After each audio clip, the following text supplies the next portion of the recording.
Good afternoon. The date is October 15th, 2021 at 3 p.m. and we're in the House chambers of the Kansas State House in Topeka, Kansas. I'm Alan Conroy, a 40-year-plus state employee with majority of that time of state service working in the Kansas Legislative Research Department, the central nonpartisan research and budget staff for the legislature. And I'm currently with the Kansas Public Employees Retirement System. And today I have the privilege of visiting former House Majority Leader Joe Knopp, who served 8 years in the legislature. He first served in the 1981 legislature and serving the next 4 terms representing, I think it was the 67th district, all those 8 years, composed of part of Riley County. And so I'll be conducting this interview on behalf of the Kansas Oral History Project, a not-for-profit corporation created for the purpose of interviewing legislators, and the interviews then will be made accessible for researchers, educators, and students.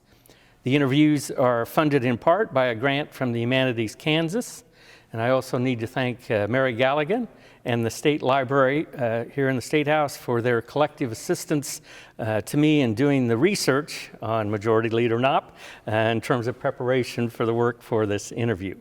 And the audio and video equipment today is being operated by former Speaker Pro Tem David Heineman.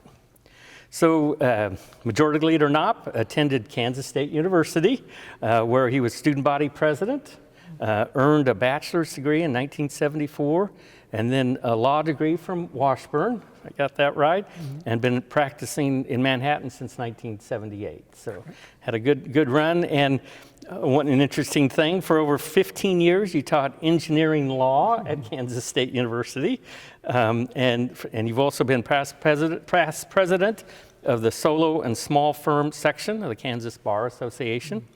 In addition, you serve on the Legislative Affairs Committee for the Bar Association. In addition to his law practice, he served the legislature then from 1980 to 1988, served as chair of the Judiciary Committee, chairperson. There was a special committee on medical malpractice, I think, which must have taken a lot of effort, and of course was House Majority Leader for 2 years. He's been president of the Manhattan Chamber of Commerce, a member of the Manhattan Sunset Zoo Trustees, Friends of the McCain Auditorium, advisor to Delta Upsilon Fraternity at K-State, and so brings lots of experiences to the discussion today. And so while he was in the House, he served on numerous committees, started out agriculture and livestock, elections, I think 5 years there, Judiciary for vice chair starting in 1982, and then chairperson in 85 and 86, so a total of 6 years. Transportation, the Legislative, Judicial, and Congressional Apportionment Committee, and then as leadership, calendar and printing, and interstate cooperation, all those good committees. So we'll just start out a little bit about your background and kind of how things started, I guess, before you entered the legislature. I believe you were born in Junction City, and you grew up on the family farm south of Chapman. Far south is it Woodbine or Hope or Correct. That neck of the woods? Or? 3 miles north of Woodbine. So I went to Woodbine to grade school, little 4-room grade school. I have a picture of my dad holding me on his shoulders while the Eisenhower dedication is taking place in the early 50s. Right. And so anybody who's grown up in Dickinson County thinks that any boy can grow up to do whatever they want to do.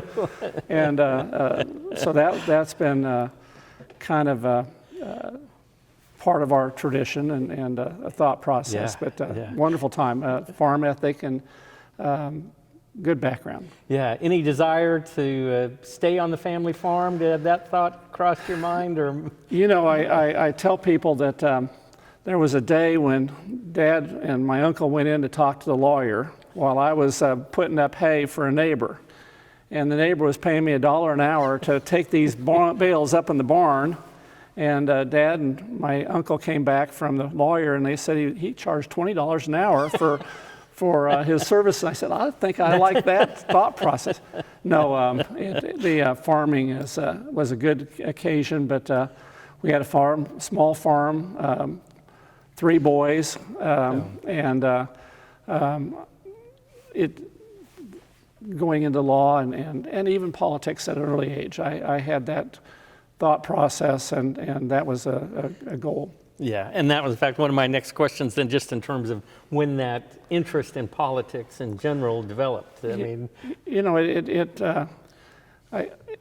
1960, the Kennedy-Nixon race, and you read the stories of those campaigns and the great public policy issues that are out there and need to be resolved. So that was an early interest. I mean, it just perked my curiosity, and so I always had that desire to if there's a group that is functioning, let's make it function better, and let's move it in the direction it needs to do. So high school student council, lost by a vote. Student body president at K-State, won fairly handily. So there was anybody who's interested, you got to realize it's a very fickle business, and it's a good hobby. It should not be a profession. And anybody who's listening, you got to be ready to go back and live with the folks that you represented and answer to them for the good things you did and the bad things you did, the opportunities you've taken, opportunities you missed, and you walk away. Yeah. Timing important in politics? Oh, it is. You know, I think I got involved too early. Really, I do. I think when I talk to people now, I think it's good to have a maturity, good to have a sense of what's important in the world, how you can make a change for those important things. I think some of us who enjoyed the process and enjoyed the public policy were looking for political answers sometimes rather than the right answer. And we didn't have the right answer, so we were kind of listening to people around to figure out what the best solution from the people, the lobbyists or whoever there. But I think that those who have come in later in life have a better sense of purpose and values. Yeah, because how old were you when you first Well, got see, elected? in 80, I would have been 28. 28. So, I would just share with you that when I was in 86, I was going to run. I knew I was going to run for majority leader, and but my law partner, who had been a state senator, Don Everett, said, "Joe, it's time to come back." So I went down the street and I went to Sam Brownback, who was practicing law at another firm. I said, "Sam, get ready to run. I'm coming back home." He said, "Why don't you join us and you can stay?"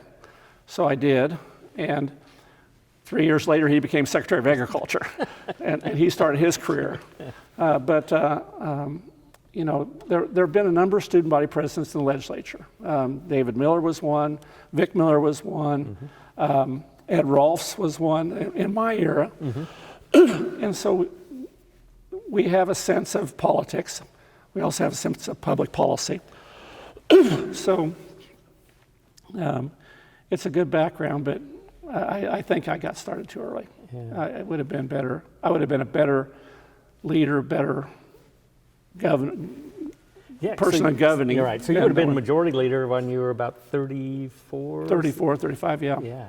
So, now, you know, it's not extremely young, but it was a good time. But still, yeah. And particularly in this institution where seniority sometimes... Not exactly true. I would say that's what surprised me about coming here to the legislature, was that I expected that it was going to be a 12, 15, 18-year process. And a lot of things happened to make the dominoes move faster. And I was lucky to have the timing right. But to move from a freshman to a vice chair to a chair to majority leader, but the other people have done it. I mean, and part of it's just having a lot of good friends and being in the right place at the right time. But I would say it's not like Congress. The Kansas legislature is not like Congress, where you've got people who are here 40, 60 years and waiting and waiting and waiting. It's a much more fluid environment. Right. But still, almost meteoric, I think, in terms of, being that freshman, vice chair, chair, majority leader, all within really just a few years. It was. That maybe speaks well of your abilities, I think. Thank you, but I think I was around good people, and a lot of good people support me. We had a cadre of people that met on Tuesday or Wednesday nights, and ostensibly to play cards, but all we did was kind of talk about what was going on and how these different policies affected, and that enabled me to get a lot of good insight. And I think that's the thing I would encourage any legislator, or when I talk to my fraternity guys, that I get a set of mentors, get a set of people around, and get as many ideas as you can and support as you can. Right. You already maybe mentioned one, but just in terms of anybody you admired maybe growing up, or either local, state, national politics. I mean, I guess you mentioned Dickinson. Well, I guess, I had a great admiration for Don Everett, who was in the state Senate and the state House. Richard Seaton, who was also a law partner of his, ran for Attorney General against Vic Miller. So I saw those guys. I admired them. I can't say that I had any other particular idol. I think it's my son, who was student body president at KU 30 years after I was at K-State, has a picture of John Kennedy. So I don't have a Kennedy or a Rockefeller or a Reagan poster anywhere, but those personal people affected me. Yeah. So here it was, 1980. You decide you're going to run for the legislature. Something, the timing, or I guess some issue, somebody was talking to you. John Stites was the incumbent, and he had been here 2 years, and he said, I want to go back home. I've done this now. And so it was an open seat, and I was ambitious. And worked hard for it? Worked hard for it. My wife, we had a 1-year-old. My wife was out pushing the stroller with a little baby in the middle of the summer, sweat pouring down her, and we were worried that family services get called for child abuse. But we worked hard and got elected, and it was a good experience. Saw you beat Dean Campbell with 66% of the vote in the primary. Dean was a businessman there, had the local Coors beer distributor, Budweiser. Maybe it was Coors, I can't remember. Distributor, he was a businessman. But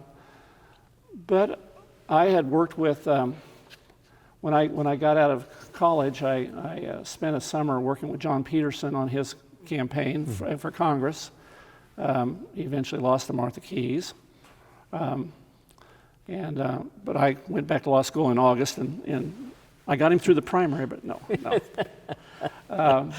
You won with 66% of the vote in the primary. It was good. And then in the general, I had a lady who was been on the school board, remarkable, but it was just Barbara Withey, and it was just a matter of being young and innocent. I just said, okay, I'm going to keep going, and it was a Republican district at that time. Over time, it's kind of moved a little more Democratic, but at that time, that was a good deal. And you beat her with 60% of the vote. See, you have to tell me that. All I do is, it was more than one, and that's all I needed. So in that race, so here, school board, any particular reason you think maybe was it just the hard work? Or? I think that as student body president, I had a little bit of recognition in the community for having done that.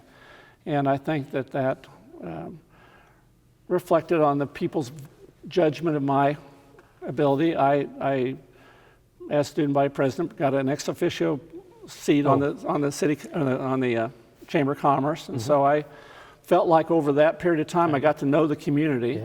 And then practicing law for a couple of years added to that.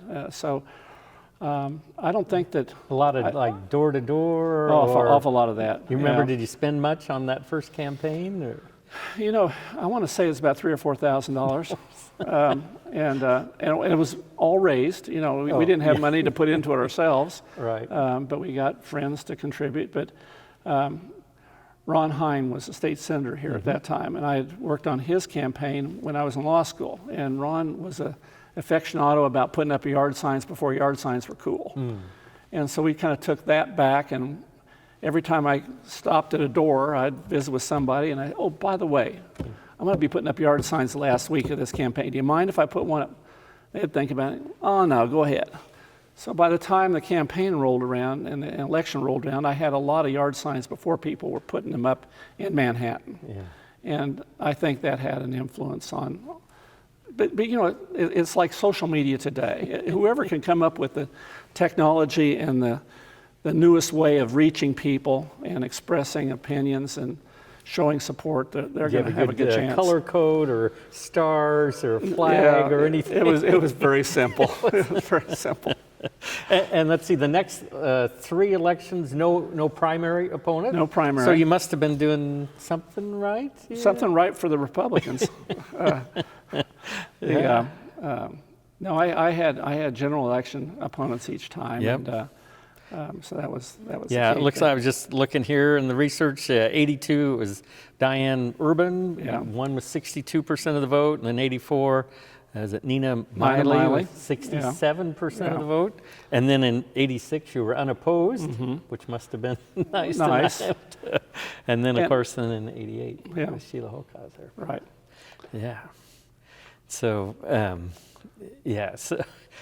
So I guess maybe the value of going door to door, is that what it took, or at least certainly Well, in this period? I think it had a big impact. I mean, and back in those days, the newspaper was much more widely circulated. More people bought it and subscribed to it, and so that was an important part. But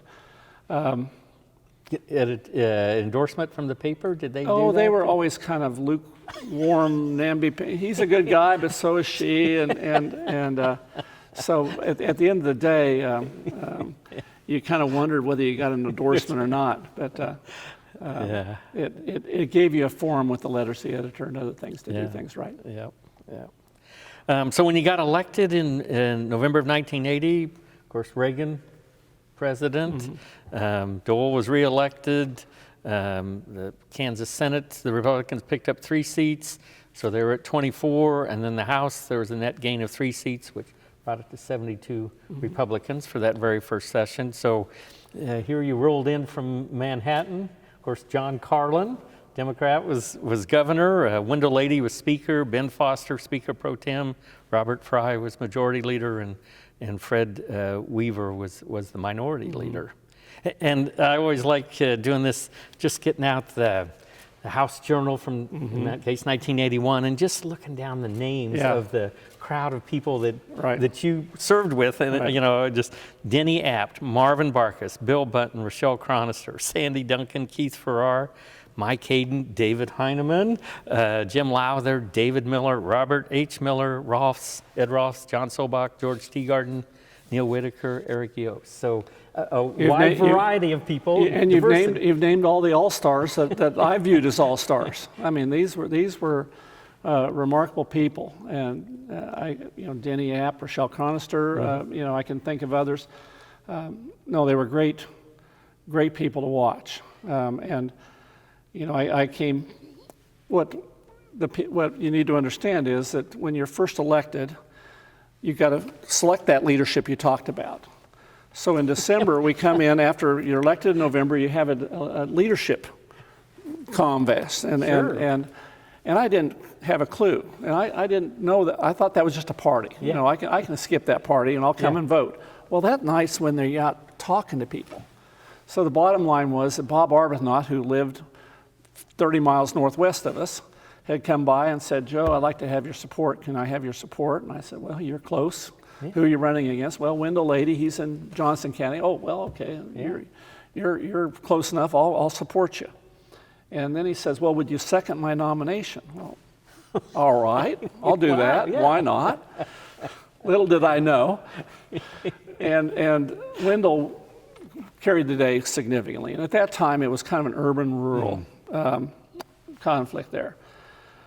Carried the day heavily, and little did I know that might affect committee assignments. And thank goodness, I mean, I was happy with judiciary was appropriate, transportation was good, ag was good. I'm a farm boy, Sure, that's good. right, yeah. So that was a good deal. Elections, was that one in that first? The elections might have been one too. Yeah, I forgot the important elections committee. But landing a seat on judiciary certainly, and ag too. I mean, you needed lawyers, and I was a lawyer, so that fit. Yeah. I'll never forget. I walk into ag committee one day, and Chairman Beasley is there, and we've got a hearing on people who want processed cheese or some dairy product that they had to drive to Oklahoma to get because the dairy people here didn't want it. And we were sitting around the table, and Bill had the hearing, and after the hearing was closed, I said, Mr. Chairman, I move we pass this on for approval. Sounds like a good idea. He says, you're out of order. We'll take that up later. It never came up again. I don't know whether he's a dairy farmer or but I learned quickly that things don't just happen the way you think they're going to happen. Yeah. Another question I usually always ask is, do you remember the first time you came down to the well and carried a bill as, here on the House floor? You went to the well My problem is that I was a little vociferous. And so I wasn't hesitant about expressing my opinion on some things. And I tried to reserve it to things that I thought would count. So I can't come back and tell you that the first time. All I know is that, the standard was for somebody to go down carrying an innocuous bill thinking it meant nothing. And then to have the board light up in the back with everybody having questions and the person turning around going, wait a minute, I'm not prepared for any questions, let alone all these questions. And then they quickly turn their lights off and have a little laugh, and that would be it. Yeah, I noticed the first bill that had your name on it happened to be House Bill 2374, which prohibited student fees for debt service on certain buildings at Regents institutions without a student referendum. Yeah. And that goes back to student body president days. Still an open sore there, maybe? Well, what the open sore to me is how easily students pass all these referendums thinking they're going to pass all the costs on to everybody else who comes on. It's like passing for a sales tax in a community where everybody moves out of the community in a couple of years, and it's easy to pass. Yeah.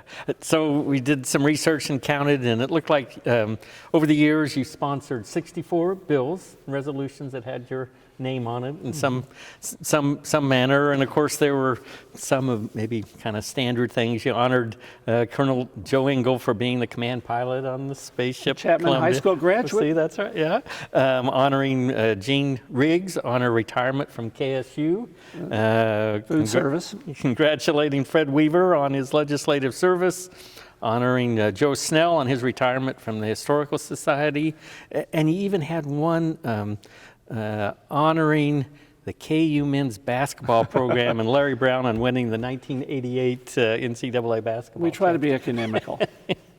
Yeah, and then of course there were a few urging the U.S. Congress to do something or not to do something, and one was on it was delaying an increase in compensation for members of Congress.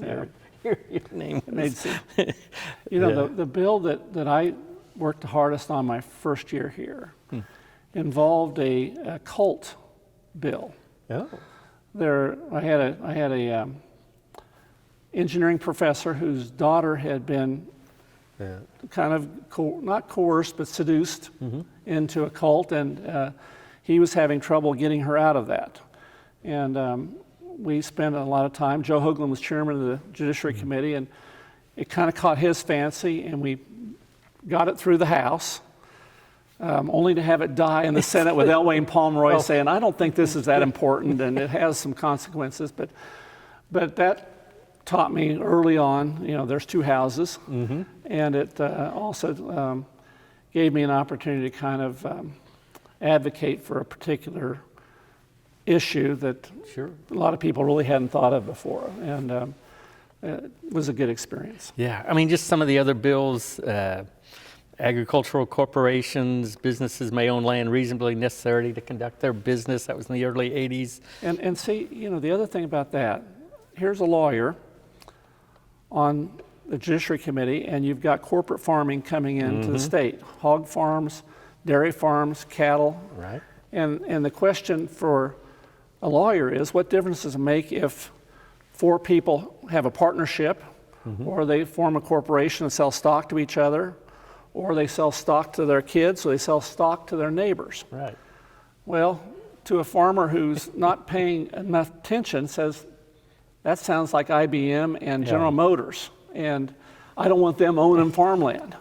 So it was a very contentious issue back in those days, Yes. and it slowly took time to do that. And I found myself kind of, trying to explain how to do that. There's a saying in politics, if you can't explain it in 30 seconds and have people convinced you're right, you're on the wrong side of the issue. and talking in favor of corporate hog farming is hard to come back in 30 seconds as to why it's not bad. Yeah. Yeah. And everybody feels like this is my last chance to have the family farm. Right. So that 30-second kind of viewpoint, did that serve you well through your years in the No, legislature? because again, I'm too. I think I don't want to talk in terms of slogans, but somebody told me that there are simple answers to complex problems, and they're all wrong. They're all wrong. So it was, and I think for anybody thinking about the legislature and the role of lobbyists is to help people understand both sides. For the medical malpractice issue, Right. for every trial lawyer who was concerned about getting the maximum recovery for an injured child or injured family from a medical claim, there's also a doctor who can't afford the medical malpractice premiums that affect his ability to serve a community. Right. And so figuring out how to bring those two things together was a major task, and that's one of the things I'm probably most proud of my career in is serving on that committee and having the opportunity to bring the insurance industry that's insuring these doctors and the trial lawyers who are anxious to protect their rights and reimburse injured people, and the medical community who says, I can't afford to deliver babies if I'm paying $100,000 a year in premiums. And that process, we spent a summer doing that and came up with some, I thought, good ideas, and they passed. Right. And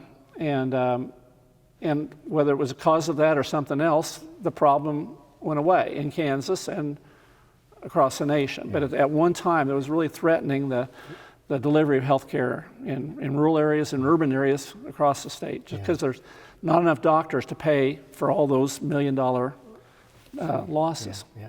An intense summer then, and that It was good. committee? It was good. I went down and had lunch with a prominent personal injury attorney in Wichita, who was probably responsible for the crisis because he was having such good success and nicking bad doctors who were doing bad things. Yeah. And we sat at lunch, and I asked him pointed questions. I said, okay, tell me, what's pain and suffering really worth? Is it, what's the difference between pain and suffering from $500,000 and $1 million, $2 million? Because that's where a lot of the actual dollar losses in medical care, you can count that. It's that $1 million, $5 million, $10 million in pain and suffering. And he said, well, that's what a jury says it's worth. That's what it is. And I said, well, I think that's causing problems, and as a matter of public policy, we got to put a cap on that, in my opinion. And he said, well, you do it, and we'll see if you're reelected, and you do it, and if we're ever in court together, I'll make sure I beat you. And I said, well, if we're in court together, I would hope you would, because I wouldn't want you to give me any favors. But the trial lawyers were very active '88 election. And and Kathleen Sebelius as head of the Kansas trial lawyers and Right. Others were very helpful Yeah. to my opponent, which, and well, financially, whatever, but Yeah. I did some self-inflicted things there that I'm not blaming that. And I'm proud of that record, and I'm proud that they have their position, I had mine. Yeah, yeah. But certainly taking on that issue, I mean, you think of sort of the big, I don't know, lobbying groups or the big, Yeah. those groups that maybe have a lot of sway, and whether it's trial lawyers, whether it's the medical profession. Chamber of Commerce. Yeah, I mean, some big players, let's say. Well, they have a lot of members across the state, and they represent important interests, and that people care about it. Yeah, wow. Yeah. I mean, some of the other bills that your names were on, again, quite a range, but let's see, admissibility of refusal to submit a blood test upon arrest for driving while under the influence, valuation of property of public utilities for rate-making purposes, sort of a standard one through the years, a constitutional amendment affecting and this was in 83, 84, affecting the authority and method of selection of members of the State Board of Education, and the whole State Board of Education issue, which of course has been considered several times through the years, statewide reappraisal of property, limiting taxing subdivisions, some exemptions, property tax for property of new manufacturing businesses, let's see, a constitutional amendment providing for the amendment to the Constitution for the state initiated by qualified electors of the state. So, of course, that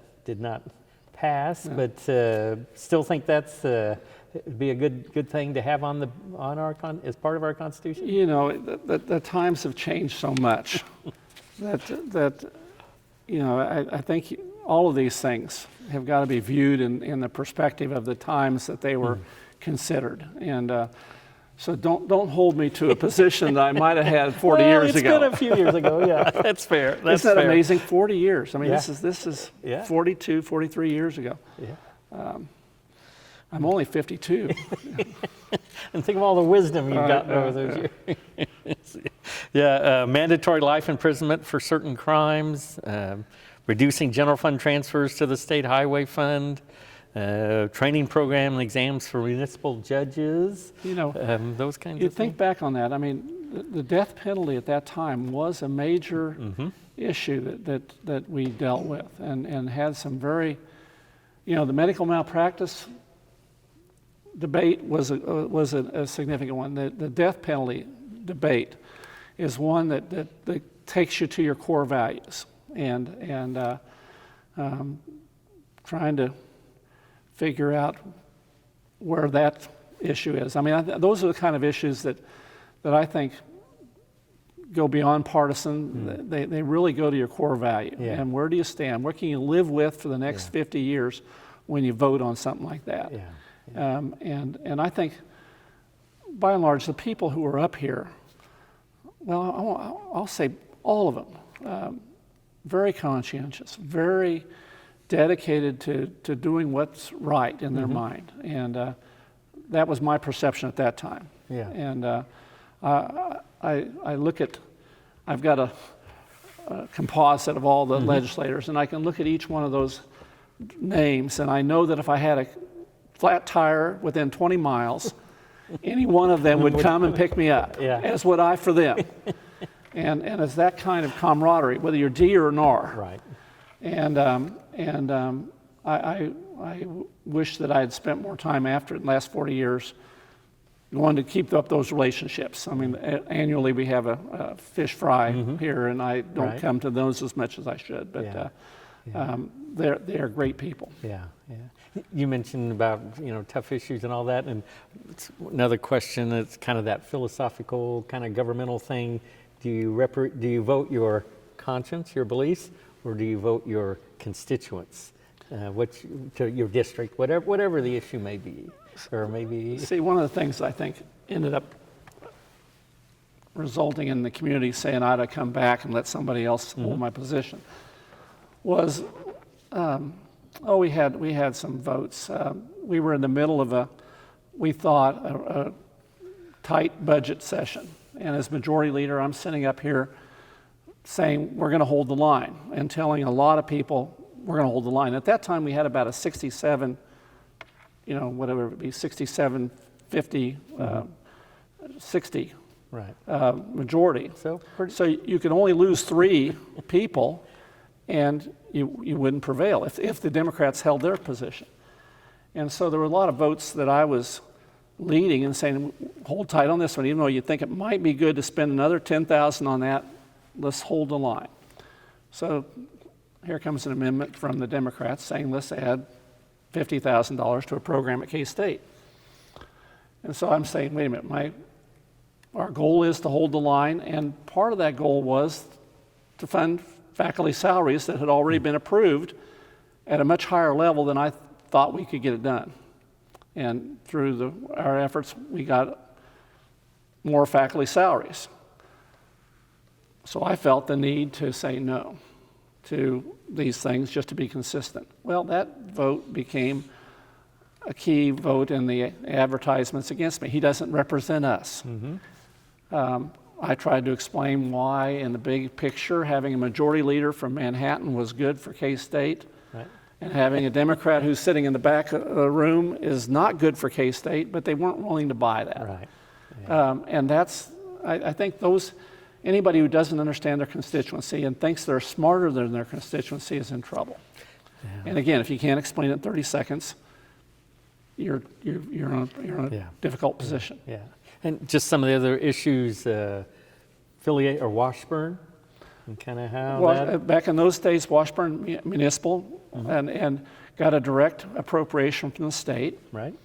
And if you were Bill Bunton and chairman of the House Appropriation, Ways and Means Committee, that's pretty good, or could be pretty good.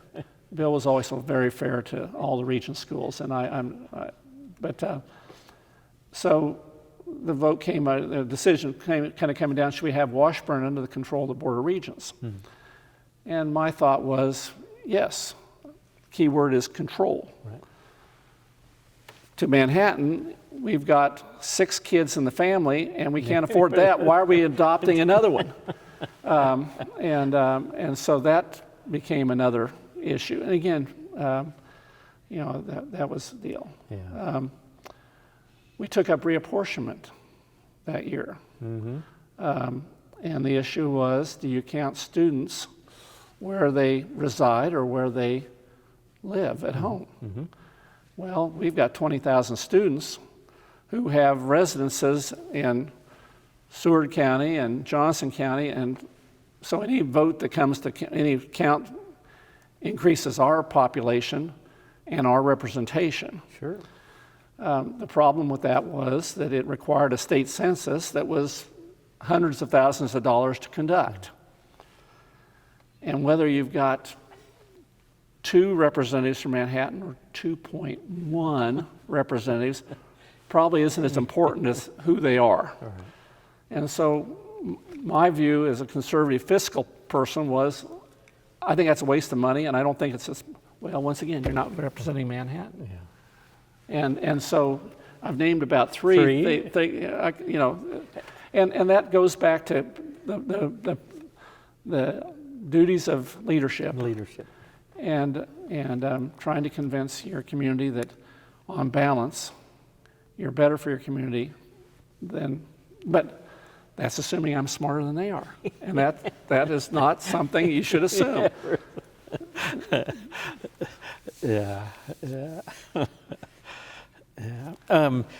So you did have some tough budget years during your time? Well, kind of. You got to remember that in 1980, 81, 82, John Carlin had come up with a new revenue source. He was going to tax the oil and gas industry through the severance tax. And that immediately divided this room, not north and south, although the north was Democrat and the south Republican, but it divided them east and west. If you lived in southeast Kansas and western Kansas, and it was really viewed as a money grab to get their wealth. which it kind of was. And I'm living in a community that needs all the state income it can get. Right. So I fall on the pro-severance tax side, even though it's a Democratic governor supporting it, as does Wendell Lady. Ross Doyen is the president of the Senate. Ross is on the other side. So we have a major conflict. Right. And one year we just adjourned and walked out. We said, okay, we can't solve this, we're just leaving. We'll leave it. And that's the thing. I remember in the middle of that discussion, Manhattan was having a conflict with Junction City on whether Junction City and Geary County could annex Fort Riley. And by annexing Fort Riley, they would pick up 15,000 soldiers into their vote. And whereas right now, they were the line through Fort Riley had a lot of military housing in Riley County. And so we were, and Senator Wirtz was from Geary County. Yep. And so our view was that's completely, and Ivan Sand was chairman of local government, which was, so we were adamantly opposed to it. And then I kind of got a call or a message from the senator from Cloud saying, if you want to have that vote on annexation held up, then your vote on the severance tax needs to be different than it has been. Oh. So I get my indignation up and I go down to the floor and I write a report saying I'm voting this way, but I'm doing it under duress. Yeah. Well, that creates a little bit of a brouhaha, and I was over dramatic and didn't need to be, and I felt like I was more important than I was. But those are the kinds of little things that can happen in the legislature that you're trying to balance. And I don't fault anybody from using any leverage that they can use. And if I were speaker or whatever, I would probably try to suggest those things to my members too. Just in terms of leadership, and you've talked about that, but certainly, so when you were in the House here, speakers, minority leaders, Wendell Lady, Fred Weaver, Mike Hayden, Fred Weaver, Mike Hayden, Marvin Barkas, and then Braden. Marvin Barkas was, of course, minority leader, but that's when you were majority leader. Yeah. So your relationships with the speakers through the years, clearly I assume you and Braden got very good, very well. Very good. Well, yeah. Most of the time. Mike Hayden, as speaker, was very generous in allowing me to be the chairman of the Judiciary Committee and allowing me to be chairman of the Malpractice Committee. And we formed a joint committee between the House and the Senate, and I took over chairmanship of that joint committee. Yes. So that was an important thing, and I felt very reaffirmed Sure. that they had instilled that confidence in me. So Mike was very supportive, and we supported him in his efforts, and that was so when he was elected governor the following year, you have Mike Hayden in the governor's chair, and then you have Braden and myself and Bob Talkington and Burke. Yep. And to sit around a table in the governor's office talking about agenda and strategy is a heady experience.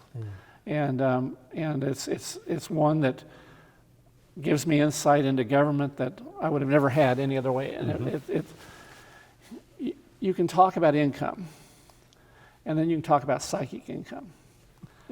and to have had that experience, I wouldn't trade $1 million for it. Right. Now, can I spend it? No. But it was a great experience. And making public policy is why you go through and I enjoy going door to door and meeting people too. So that it's taking time away from your family, it's taking time away from your work, and it's doing that. Yeah. So certainly some of those qualities, though, of leadership that maybe you saw in whether it was Braden or Hayden or so forth, Wendell Lady. I think that the key is communicating clearly what you want and being upfront with people on why you think it's important. I felt like when we were majority leader and Braden was speaker, we'd have a Republican caucus and we'd try to be as clear as we could be on the agenda. I would tell you that back in those days, we ran budgets. We ran the transportation budget. We ran the school district budget. Yep. We ran the regent's budget. And we would talk about the merits of that particular budget. This process that has gone into where we all or nothing, and the power, as the legislative session ends, the power gravitates towards that office and that office and the governor's office. And they're making decisions in there with their committee chairman that the rank and file have no control over. And I don't think it leads to good decisions. I think what we did before on the merits on each one did a better, more conscientious evaluation of them than they do now. Now, I haven't been up here, I haven't sat in on any of this. Maybe they have the same outcome as we did by putting it all in one pot, but I just have to think that that was a terrible evolution of the process. In my opinion. Certainly a change, and just doing some research, and one of the things I reviewed was a history of the state Republican Party. And it talks about, particularly in the 90s, a conservative insurgency within the Republican Party. But in the article, it talked really about, the first part was on kind of financial, and then later on it was Social financial issues. and social issues, that's right. But in '87, it talked about a Republican Reform Caucus, 12 legislators made up of, I guess, around the umbrella of fiscal constraint, David Miller, Kerry Patrick, Gail Mullenkamp, Susan Wagle, Tim Schellenberger. So this was your majority leader, and you had this group, a subgroup, I guess, within the caucus that just throwing grenades as quick as they could, and bless their hearts. David Miller was student body president at KU. Right. Good guy. Kerry Patrick was my roommate at K-State in the Delta Upsilon fraternity. All these guys are good guys. And in fact, probably they were ahead of their time. Obviously, the Tea Party, all of those. And historically, the House has had those people. I mean, Mike Hayden would talk about sitting on the back row and being outside of the Window Lady group at one point and kind of working his way in. So the back row has always been kind of viewed as we're going back there and throw spitwads. So I don't fault them, but they truly were the kind of the beginnings of that conservative movement that happened.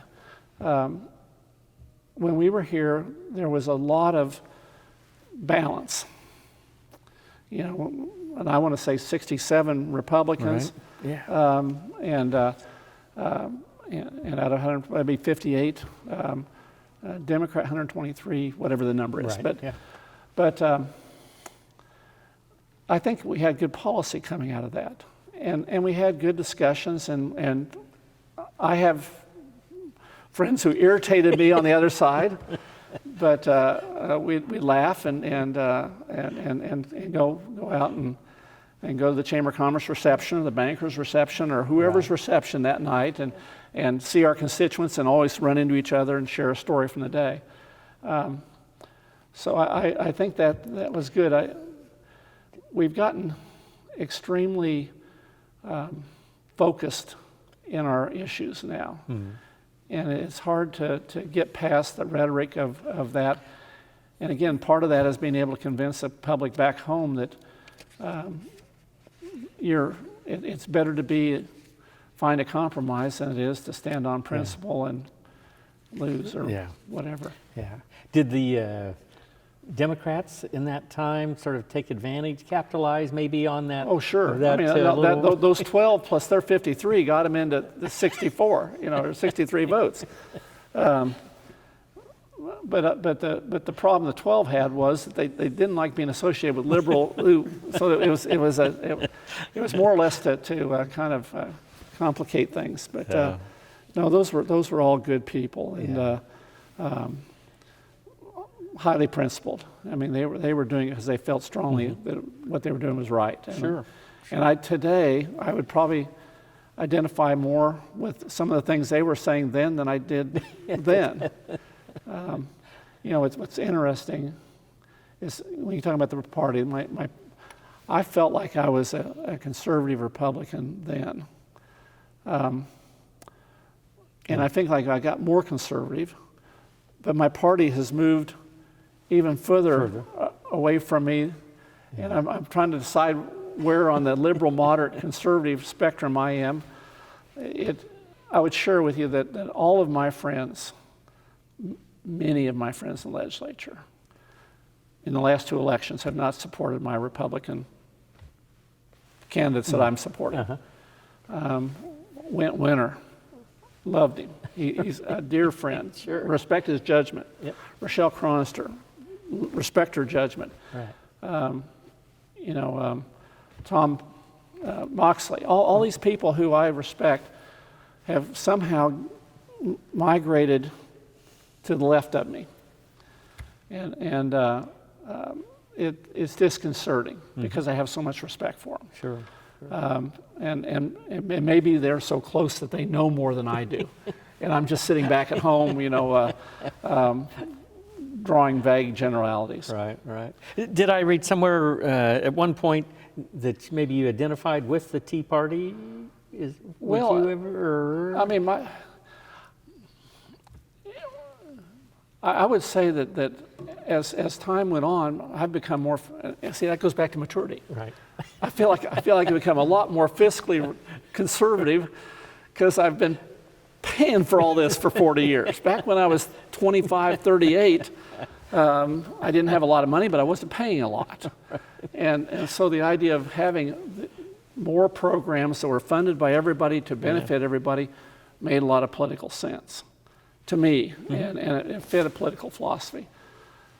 As I've grown up, it appeared, you know, I see some of the things, you know, $330 million for this building, you know, could we have done it for $280? Could we, you know, and we thought we were going to get it done for a lot less than that, and I know how remodeling costs go up, but it's those kinds of things, and we can nitpick, you know, things that are sores that people are not really proud of, but had to be done, and we shouldn't do that. Maybe most difficult issue during your time in the legislature, was it the medical malpractice? Was it budget? Was it, I don't know, school finance, whatever, taxes? Yes. All the above?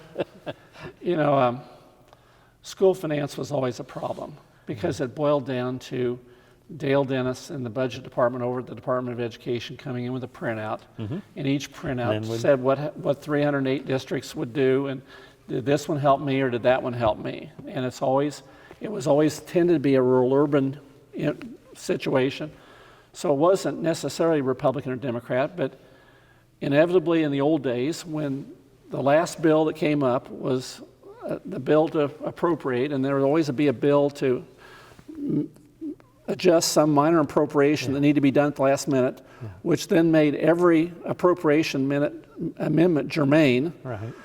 Democrats would come down with a $50 million, let's fund education for teachers and kids. And you say, wait a minute, we've been all through that, we don't have the money, let's don't do it.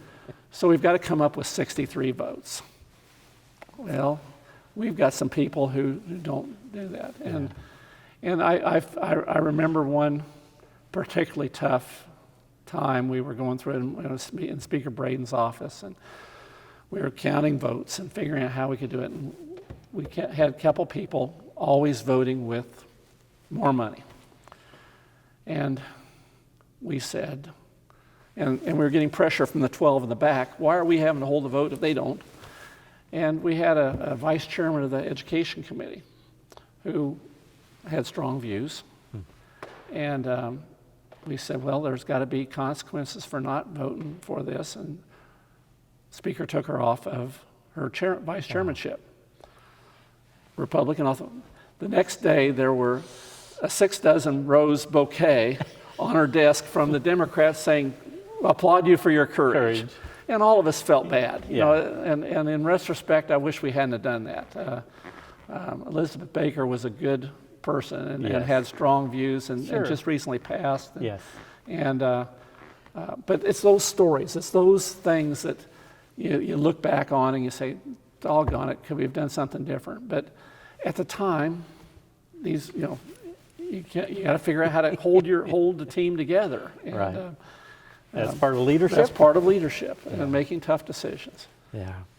And speaking of that, and you already mentioned one, but so when you were in the legislature, again, on the Senate side, Ross Doyen, Bob Talkington, Bud Burke was majority leader then, while you were House majority leader. So particularly, I guess, when you were majority and leader working with the Senate, it worked well. We had a good working relationship. The Wendell Lady, Ross Doyen relationship was not good. But the Bob Talkington, Jim Braden relationship was good. And we had, and Mike Hayden in the governor's chair, we had good conversations and things. In 1987, Mike Hayden wanted to have a special session for highways. And he had it in his mind that we were going to bring these people back and they will vote for this because it's a good thing. And we spent 4 days or a week up here trying to get that done. I got in a plane with Mike and we flew down, the governor's plane flew down to southeast Kansas and talked about the benefits of bringing roads down there that were going to happen. And I remember taking my 10-year-old daughter along and paying $162 for a plane ticket. It was an interesting. But anyway, that legislative session was tough. And did you think did you advise him against calling a special session? I don't know whether he checked with anybody. He didn't ask me, but I thought it was a good idea. I think that he called attention to a problem that existed. There were roads and highways in Kansas that really needed it, and bonding that time made sense. And the part of the problem was that at that time, the highway fund, K through 12 education, higher education, are all competing for scarce funds. Right. My priority is higher education. Sure. So to get the highway fund on a self-perpetuating fund, that they're not competing for general funds here, made an awful lot of sense to me. And the roads needed, and economic development needed, all those reasons. Right. But we just couldn't convince Marvin Barkas and the Democrats that was the time to do it. And I think I think that issue, some of the social issues, led to the decline of the Democratic Party in the House. Marvin was Speaker of the House. Right. He lost a couple of his colleagues who either became Republicans or lost seats down in southeast Kansas. And then the social issues came along and the abortion issue, the other issues. But that was the high point. I mean, if you look at the high point, that was about it. And then ever since then, today, I don't know how we've got 3 parties. And I don't know how they function. Is that middle ground isn't there today? I don't know. I don't know. There's too much rhetoric and not enough conversation, in my opinion. But that's the people who are effective at getting rhetoric out are getting elected. So I'm not going to argue against success. When you ran for majority leader, of course, as you talked, you have this meeting and people vote, and I suppose you probably counted the votes and recounted votes before the actual casting of ballots. That's an interesting process. We talked about it. And again, I mentioned 2 years in '86, which I was getting ready to run for re-election. In my life, my law partner was Don Everett, and he said, "Joe, I want you to come back and quit the legislature." And I said, well, Don, I'm kind of getting ready to run for majority leader, and I'd like to think I could be speaker someday. Right. Maybe that's what I've kind of like to do. Give me a chance.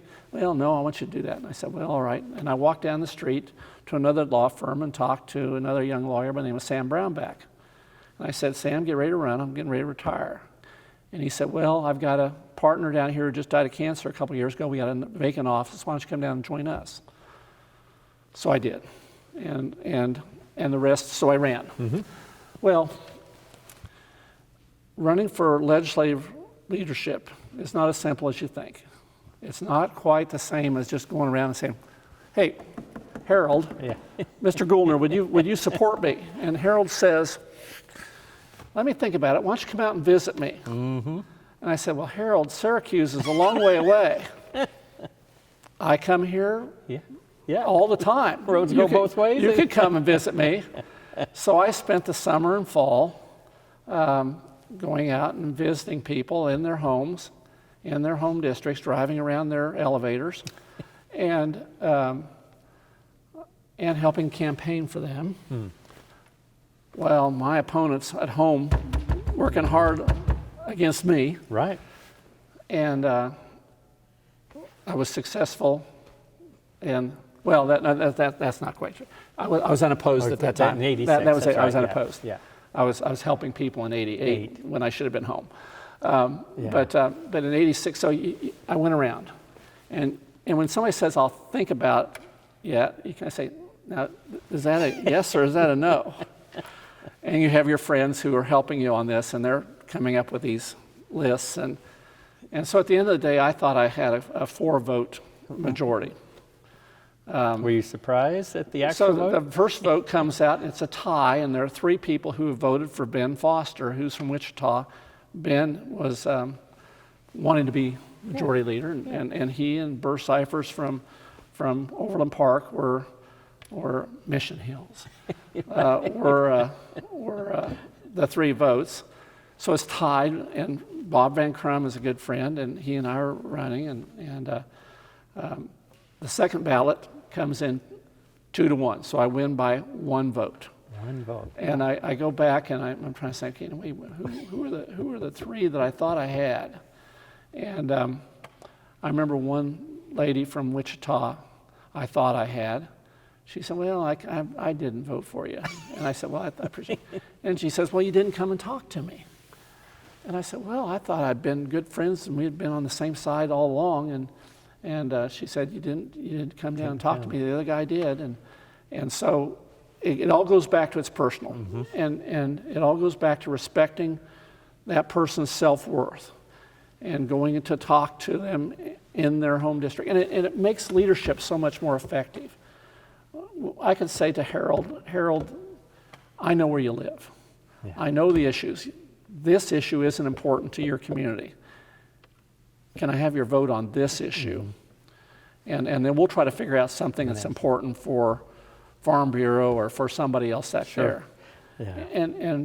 And I think that gives you a good perspective. I think any governor candidate, you got to go to all 105 counties. You got to go to every precinct in Johnson County.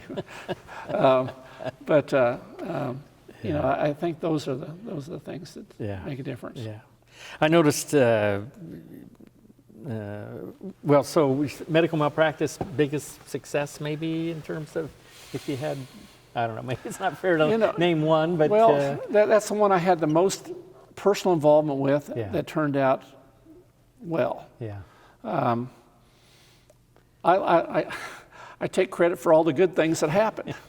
And there's quite a few. Well, I don't know. But look over those years. The good things that happened. Yeah.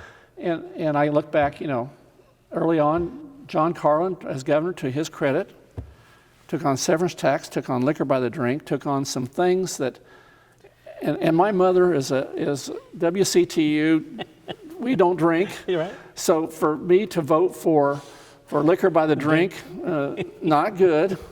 My local quick shops wanting to sell beer where you're selling gas, that doesn't make sense. It kind of does.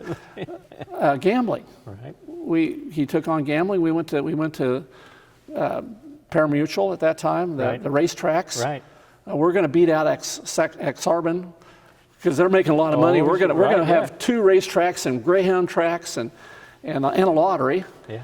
And I'm adamantly opposed to gambling, but my K-State vets said that a lot of vets are needed for horses to do horses and dogs, and there's a lot of dogs that are raced in Dickinson County. Sure.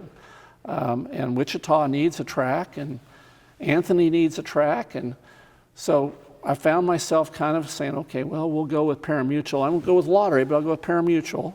But a lot of those and then the death penalty. I mean, there's just a lot of votes that happened at those times that test your fundamental core. Yeah. What do you believe in? What's best for our community? What's best?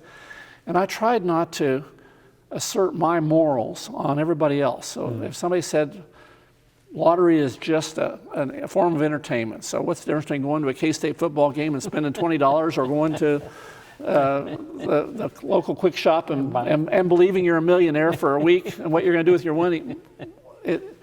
So I would walk away saying, okay, maybe that's a better way to look at it. And yeah, all those constitutional amendments, I mean, of course, and they all passed except the Board of Education one. No, those were all. Yeah. It was an interesting time. Biggest disappointment in terms of a policy issue that you thought maybe you were getting close and maybe get it across and timing wasn't right, or just? You know, I'm a great believer in the wisdom of the crowd. And I'm a great believer that if a majority of the people here don't think it's good, then who am I to say it's not good? Right. And so I'm willing to, I'm kind of willing to take the jury's verdict and think, okay, we presented the best case we could. It didn't go over.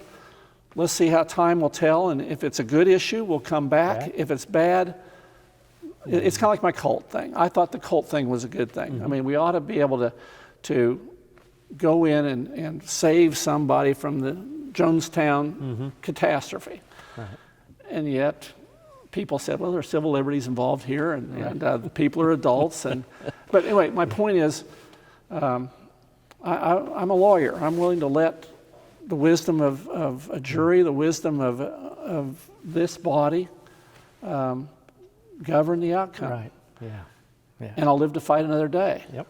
And I'm not going to be mad at you for voting that way, because we'll decide in a couple of years whether we needed a road to Paola or we needed a road to wherever. Now, the problem is that they took that one bond issue and then they started saying, okay, well, that was good. Let's do more. And how are we going to pay for it? Well, I don't know. We'll do that. And we'll spend the money from there on something else. No, so anyway, you know, sometimes good things lead to bad precedent. Yep. I noticed again, just looking through the clips, and they're just that, of course, but that you'd thought maybe at one point about, Attorney General might be of some interest to you. See, once again, I was a young, ambitious guy who thought he could do a lot of things. Yeah. And I would share with you that I wasn't, Bill Clinton could run for Attorney General at whatever age he did, and I don't know what he did as Attorney General other than win. But I remember going around to various leaders, and I thought at the end of the day, they would get in a room and they would pick up a crown and say, "You are the one." We've talked to everybody, and you are the one. Yeah. No. If you want something, you go out. Mike Hayden went out and he said, "I want to be governor," and he went around and became governor. Now, I finally helped him. But, sure. But that's not the way it was. I would say the other thing was that as I did that, I remember talking to a good person in Wichita, and they said, "How do you feel about the death penalty?" And I said, "I have some real concerns about it being applied to felony murder rules. I don't want a kid who's in a car and a guy shoots a liquor store to go to the death penalty." And he said, "That's not a good answer. As you're Attorney General, you've got to be prepared to make tough decisions and the people want the death penalty." And I said, well, I can't support that kind of bill. But the fact, again, in 30 seconds, I couldn't convince him I was right and he was wrong, told me I was on the wrong side of that issue, and I probably would not have the kind of gravitas to be an attorney general that the state needed at that time. Yeah. And, again, had I been 15 years older in the same position, I would have had more gravitas. Right. Yeah. There's a young man out in western Kansas by the name of Garrett Love, who was elected to the House. Yep. 2 years later was elected to the Senate. Boom, boom, boom, boom. Yeah. And then he had the good judgment to walk away. And I've talked to him since then. We've shared experiences. And he said, I need to have some maturity before I get back in politics. I think he was right. Mm-hmm. The problem with politics is that there are two good times to be in it, when you're very young and when you're very old. Mm-hmm. When you're very young, the opportunity cost is so low. You're not making any money anywhere else. Right. And as a lawyer, you can't go, the only two or three people go door to door are Jehovah's Witnesses and lawyers and politicians. And politicians. So I can go door to door and meet people and advertise. The old lawyers say the best thing to do is run for county attorney and lose. But the point I'm making about that is that young lawyers can be good, but then in your middle ages, when you need to be producing the most income, you can't afford to be down here 90 days. Right. And then for me, I couldn't, when I was not in session, I was always thinking about it. What are we going to do on this? Yeah. Who should we do on that? How can we do that? Yeah. And so my mind wasn't completely on my job even when I was there. Yeah. So it's hard to be 35 to 55 when you really are most effective in serving the legislature. Now, when you're 60 to 75 is a good time to be in the legislature. Right. Wisdom, time. But when people ask, where are these middle people in the legislature, they're home working. Yep, that's right. I did notice, of course, in 2012, redistricting, reapportionment. Yeah. And of course, the clock was very short, but you ran for the Senate. State Senate. Right. And I was convinced that I could bring back the 80s. And Ed Badeau was he was down in Chanute running, and Dave Heineman's here running, and there's other people who are trying to bring us back to sanity. Back to that middle? Yeah, back to the middle ground, where we talk with these people. Yeah. I happen to be running against a very good conservative candidate, and the incumbent Dr. Wrights decided to stay, and so we all divided. Bob Reeder? Bob Reeder was that, and I think I came in third, but it was like 35, 34, 32. But the point is, had there just been two, I would have gotten all of Roger Wright's support. Had Bob Reeder not won, I would have gotten all of Bob Reeder's support. But because they always say, if you're in the middle of the road, you get hit by traffic going both ways. So that was an interesting time. And then, so Tom Hawk, Tom Hawk won the general, and our community's become more democratic. And Tom's been there ever since. Yeah. Yep. And Tom is a fraternity brother. Oh. So I mean, in a smaller town, you can't be that angry. Yeah. These are all your friends, and when the day's done, you're going to have coffee with them, and you're going to see them at church or whatever. So, don't say anything bad. Yeah. I mentioned there's one standard question we have to ask everybody, and it's on personal identity, and I'm going to read through it, and it's just one of the things that we ask all the people that are being interviewed. So, personal identity is loosely defined as gender, age, race, class, sexual or gender orientation, marital status. Did you experience times during your time in the legislature where you believe your personal identity influenced your ability to pass policy, work with fellow legislators, or provide constituent services? Do you think you were ever given committee assignments or tasks that you believe were functions of your personal identity? So. You know, I can't separate my personal identity from all those characteristics. I mean, I was pretty confident. You know, I'd been elected by 16,000 students who were my peers at Kansas State. I had spent a year hobnobbing with the top leaders and having lunch with Governor Docking and all these things that they fluff the student leaders with. So I had a lot of confidence, and I think that confidence allowed me to speak with confidence. So I don't know whether it was because of my race or gender or whatever. I just was on a roll. Yeah. Yeah. So it was part of that. I look back on it, and I have so much great admiration for the women that were serving in our legislature. I can, you know, Joan Wagner on the Democratic side, Rochelle Chronister on the Republican side, Denny App was chairman of the House Education Committee, Elizabeth Baker was vice chairman. I'm sure I'm missing Wanda Fuller from Wichita, was a good friend, a well-respected person on Ways and Means Committee. I just go down the list, and you know, we had fun with Theo Cribbs, a Democrat from Wichita who was black, and he enjoyed the role that he played as chairman of the Apple Committee. Oh, right.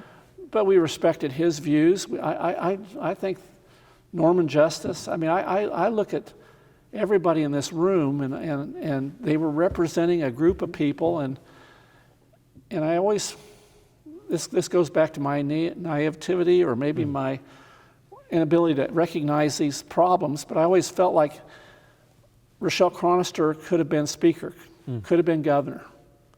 I mean, I viewed her in the same way I viewed anybody else who was aspiring to go through John Carlin's chair to the governorship.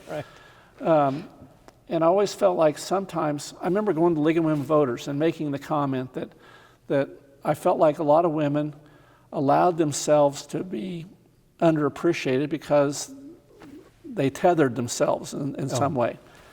My wife gave me a hard time. Don't you ever say that again. Don't you ever say that again. And she was right. You're right. But I think we all do that to ourselves. And you know, the toughest thing for people who lose elections is to get up in the morning and say, I'm not a failure. You know, today people thought somebody else is better. I'm still the same person I was 2 weeks ago, and I'm going to work to make my community better and get up and dust off. And becoming president of the chamber helped doing that and other things. But I think that's the untethering we all have to do of things that control us. Yeah. So would you ever see yourself returning to elected office, whether legislature or some other capacity? You know, I made that run in 12. Right. And at that time I was saying, okay, think about this. Okay, 4 years, 8 years.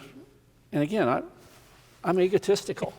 4 years I'll do something, and 8 years I'll be Senate President. Well, I don't want to spend 12 years at 70 doing something. Right. And I'm not going to go just to push a button. Yeah. If I'm going to go, I want to have an impact and an influence. And the way to do that is by assuming leadership. Yeah. And so, while I may think I'm 53, I'm really 69. And so the answer kind of is no. And so the thing I enjoy doing is talking to younger people about politics. And so if a person comes up to you and says, hey, I'm thinking about running for the legislature, you'd tell them? Then I'd give them my, good for you, do it, here's what I would do, here's the things to think about, and do all I can to encourage them and help them. Yeah. Because it's the greatest experience that anybody can have that's interested in politics. Yeah. You know the state, You get to know the people of the state. You get to know 125 of the best and brightest people who run for office from that district. Sure. Qualified. I walk in here and I see these seats and I remember who sat in them, and it's just a warm feeling. Yeah. Really a warm feeling. Yeah. So the process worked then, and think it's still working now? See, I don't know about now, Yeah, but it worked then. It worked then, and I sat right back here with Steve Cloud, and we had great conversations. And I can just point around to the different people that were good people. Yeah. Yeah. Well, I think we're kind of getting close to the end of our time here. So, anything else you'd like to discuss or bring to my attention or share with for posterity here in terms of any other reflections or advice or thoughts? We've got a great state. We've got great people. We've got great resources. And the challenge is for the government to help and not get in the way. And that's the important thing. And electing good people just is so critical. Yeah. And so optimistic about the future of our state? Have to be. Yeah. Have to be. No matter how bad it gets, the good people will come from out and change us and move us and help us. Yeah. And I'm optimistic. It's whenever I'm traveling, I go to the state capitol and I sit and I go into their chambers. Right. And I get the same sense of awe. What a great country we have. What a great system we have. What a great ability to walk into these sacred halls and make policy. Right. And to safely walk out. Yeah. That's a great thing that our forefathers did for us.